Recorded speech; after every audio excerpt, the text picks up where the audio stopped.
कुछ सालों पहले की बात है। किसी गांव के रास्ते से एक गुरु और शिष्य गुजर रहे थे।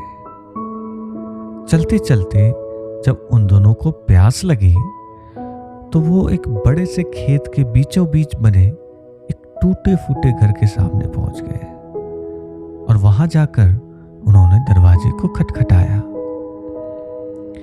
गुरु और शिष्य पहले से ही चौंके हुए थे, क्योंकि खेत बहुत ही बड़ा था और उपजाऊ जमीन भी लग रही थी। लेकिन उस खेत की हालत देखकर लग रहा था जैसे कि उसका मालिक उस पर जरा भी ध्यान नहीं दे रहा हो। तभी दरवाजा खुलता है और अंदर से एक व्यक्ति निकलता है। उसके साथ उसकी पत्नी और 3 बच्चे भी निकलते हैं। सभी बहुत ही फटे पुराने कपड़े पहने हुए थे। तभी गुरु ने बड़े ही विनम्र आवाज में पूछा, क्या हमें पानी मिल सकता है?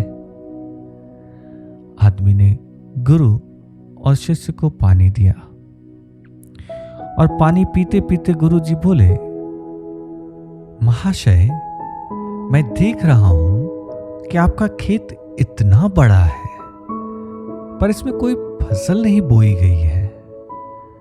आखिर आप लोग अपना गुजारा कैसे चलाते हैं? आदमी गुरु से बोला, गुरु जी, हमारे पास एक भैंस है और वो काफी दूध दे देती है। दूध बेचकर कुछ पैसे मिल जाते हैं और बचे हुए दूध का हम सेवन कर लेते हैं। इस प्रकार हमारा गुजारा चल जाता है।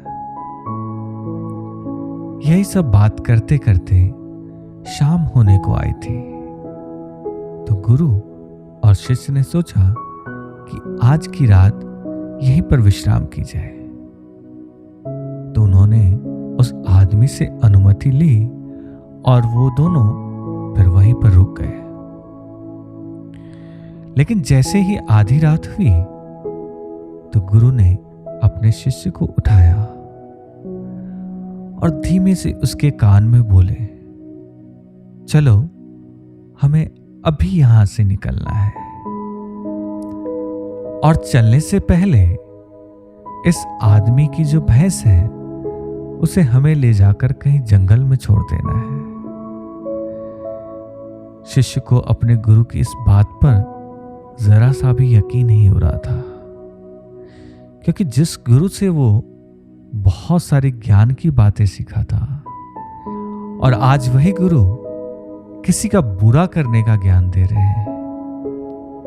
पर अपने गुरु की हर आज्ञा का पालन करना हर शिष्य का कर्तव्य होता है। इसलिए वो अपने गुरु की बात को मना नहीं कर पाया और फिर दोनों भैंस को लेकर जंगल की ओर निकल पड़े और उसे ऐसी जगह पर छोड़ दिया जहां से उसका वापस जाना या उसको ढूंढ पाना मुश्किल था। यह घटना शिष्य के मन में घर कर गई थी और वो हमेशा अपनी गलती को सुधारने की सोचता था क्यों न उस आदमी की कुछ आर्थिक मदद की जाए ताकि आगे आने वाली जिंदगी उसकी खुशहाल हो। और वह लग गया धन इकट्ठा करने में। और कुछ सालों बाद कुछ धन इकट्ठा हो जाने के बाद शिष्य ने सोचा कि आज उस गलती को सुधारा जाए और वो निकल पड़ा उस आदमी की मदद करने के लिए। कुछ समय चलने के बाद वो शिष्य वहीं पर पहुंच गया जहां पर वो अपने गुरु के साथ पहले गया था। मगर वो एक बड़ा सा घर और बहुत बड़े फल के बगीचे को देखकर फिर से चौंक गया। उसे लगा कि शायद भैंस के चले जाने के बाद वो परिवार सब कुछ बेचकर यहां से चला गया होगा। इसलिए वो वापस लौटने लगा।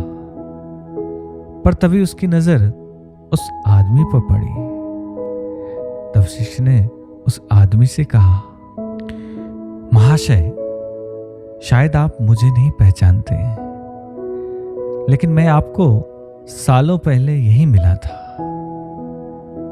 उस आदमी ने मायूसी से बोला, हाँ हाँ, कैसे भूल सकता हूं उस दिन को। आप लोग तो बिना बताए ही यहां से चले गए, और उसी दिन न जाने मेरी भैंस भी कहां चली गई और आज तक नहीं मिली। कुछ दिनों तक तो मुझे समझ ही नहीं आया कि मुझे करना क्या चाहिए अपने गुजारे के लिए, और मैं क्या कुछ कर भी पाऊंगा। पर जीने के लिए मुझे कुछ ना कुछ तो करना ही था। तो पहले मैंने लकड़ियां काटकर उसे बेचने का काम शुरू किया और उससे कुछ पैसे इकट्ठे किए, और जो भी मेरे पास कुछ पैसे थे उसे मिलाकर मैंने अपने खेतों में फसल उगाई। आखिर में मुझे अपनी मेहनत का फल मिला। मेरी फसल बहुत ही अच्छी हुई। फिर उसे बेचने पर जो भी पैसे मिले उससे मैंने फलों के बगीचे लगवा दिए। मेरा यह काम बहुत ही अच्छा चल पड़ा, और इस समय आसपास के कई गांव में सबसे बड़ा फल का व्यापारी मैं ही हूं। उसकी बात सुन शिष्य ने बोला, लेकिन ये काम तो आप पहले भी कर सकते थे। तो आदमी ने कहा, कर तो सकता था, लेकिन तब मेरी जिंदगी बिना मेहनत के भी चल रही थी, और मुझे कभी लगा ही नहीं कि मेरे अंदर भी इतना कुछ करने की क्षमता है। इसलिए मैंने कोशिश ही नहीं की। सचमुच अगर उस दिन वो मेरी भैंस यहां से नहीं गई होती तो आज मैं इस मुकाम पर नहीं होता। उसके जाने के बाद ही मुझे एहसास हुआ कि मैं दूसरा काम भी कर सकता हूं और उससे अच्छा खासा पैसा कमाकर अपने बच्चे और पत्नी को अच्छी जिंदगी भी दे सकता हूं। और मैंने तब ठान लिया था कि अब मैं जो भी करूंगा पूरी मेहनत के साथ करूंगा, अपने दम पे करूंगा, और आज इसलिए मैं इस मुकाम पर पहुंचा हूं। तो दोस्तों, इस कहानी से हमें क्या सीख मिलती है? आप जरा सोचिए, कहीं आपकी जिंदगी में भी कोई ऐसी भैंस तो नहीं है जो आपको एक बेहतर जिंदगी जीने से रोक रही है, या कहीं उस भैंस ने आपको बांध तो नहीं रखा है? अगर आपको लगे कि ऐसा है तो आगे बढ़िए, हिम्मत कीजिए और अपनी रस्सी को काटिए और आजाद हो जाइए।